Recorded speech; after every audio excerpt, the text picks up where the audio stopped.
One of the reasons why I went to Princeton, let's be honest, is I really appreciate a challenge. And I love things that are really challenging. And I knew that I wanted to go to a school where I would be academically challenged. It was just like really this gut feeling that I knew that I really wanted to go there. And I knew that I could challenge myself as best I could on and off the field. I knew that if I went there, I would be taken care of as a person. And I think my parents felt similarly. When I went for my unofficial, I fell in love all over again. I was like, oh my goodness, I could see myself here. I love the coaching staff. We met with the team. They all seemed to be great friends. I wanted to be pushed academically and athletically. So I think for me, it just ended up being a perfect fit. And it was. I walked on the campus and just fell in love with how it felt to be there. It was so beautiful and such like a confined space. And I just loved all the soccer players that I met. The fact that the soccer field was on the campus was huge for me. I didn't want to have to drive to an alternative location to play soccer. I loved the size of the campus. I loved that it was contained. I thought it was great that you could walk from your dorm to your classes. You could walk from your dorm to the library.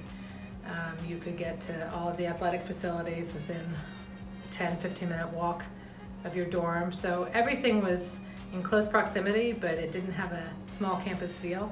It was hard to say no to the Princeton campus and, being the best school in the country, but also the soccer team. When I went for my visit, I absolutely loved it. And I really wanted to be there. I had a friend from my high school that went for squash, and she said Princeton's just all over, really Title IX and taking advantage of more opportunity, making advantage for more women. I grew up in the Midwest, so I think I knew the academics there were best in class. So getting the best of both worlds, I think people say the dream school quite often, but for me, it really was a dream. When a school like Princeton, with the incredible combination of the prestige of the academics, the incredible strength of the athletics, comes knocking at your door, it is truly a once-in-a-lifetime chance, and you got to grab hold. I loved playing soccer. I loved everything about it. I loved the team. I loved my teammates. I liked the challenges of it. I liked traveling. I liked trying to manage my time around it. In the locker room, we had several songs that we would sing before a game. It was kind of like a ritual that we did, and those were the absolute best times. When you step foot on the beautiful field that we have and you play and all your families and friends are in the stand, it's just like a feeling of love. 2017 Sweet 16 of the NCAA tournament, playing UNC, Abby scores this just crazy goal. It slowly trickles into the net, and just pure excitement and elation. And we were going to the Elite Eight of the NCAA tournament. I remember the 2015 season, my junior year, we won the Ivy League championship, and then we hosted the first round of the NCAA tournament at Roberts Stadium.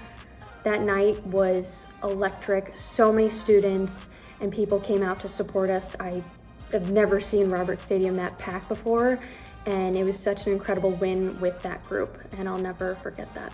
So I remember when we went to the tournament my sophomore year, and that feeling of that's pure joy for the sport of what we were doing.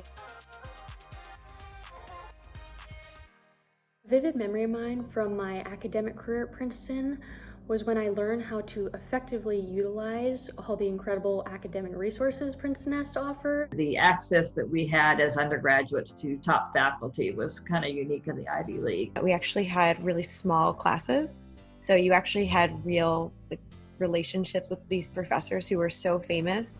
Obviously, you had a lot of work to do, but it kind of wasn't that bad in the sense that everyone was doing it together and you knew that everyone was working just as hard. Then you also find confidence in what you're doing. You realize you can hold your own at a place like Princeton, which I thought was also kind of a neat part of growing up. Came across this George Innes painting and I was like, this is unbelievable. And I stared at it for 20 minutes and then I signed up for an art history class. We would go to class, we'd go to practice, and then we'd all walk to our eating club all together and have all of our meals together. And I'll never forget those memories. The thesis project, I think, is a really unique way to get a hands-on experience conducting research and really exploring your major and your topic of interest. And we went to Kenya for spring break, and it was honestly one of the best experiences of my life. My thesis was looking at how different political structures impact environmental and nutritional policies in countries. Actually constantly show my thesis off to people at work, so it's really nice to be able to show that off. And I really don't know any other school that goes out of their way for every single student who goes there to make sure that they are doing what they want to do. We have a great mentor program that actually connects Princeton women's soccer alumni with current student athletes on the team to provide them with career advice and support and help them navigate as they try to figure out what they want to do after they graduate from Princeton. Mentorship has been kind of at a more personal level, and a lot of it happened while I was at school. Whether it's like a personal problem or a work problem or anything in between, they're the people I like immediately go to. I have always someone to call, so it hasn't necessarily been like professional mentorships, but more so just personal and also just bouncing ideas off of each other. The PWS bond is incredible. To this day, I still talk to at least one member of PWS a day, typically 2 or 3, but definitely every day I talk to someone. Princeton taught me, like, you're not going to do it alone, and you don't need to do it alone. You shouldn't do it alone. And there are people there that want to support you, that love you, that care about you. So lean on them. There are so many incredible people that I think you don't quite, at least I didn't quite, I knew they were incredible, but I didn't quite realize how much that challenged me until I wasn't at Princeton anymore. And I just want to immerse myself in environments where I'm surrounded by those people or those types of people, because it's just like, there's nothing like it. There's nothing like being surrounded by some really phenomenal people and wanting to simply better yourself for it, which is really cheesy, but really true. Because you're inevitably going to deal with change and challenge times throughout life. And so what better place to learn how to do that than your 4 years at college, when you have all the tools and the resources to really figure out who you are and who you want to be. Because at the end of the day, college is 4 years to define what you want to do moving forward in the world, and Princeton is without a doubt the best place to do it.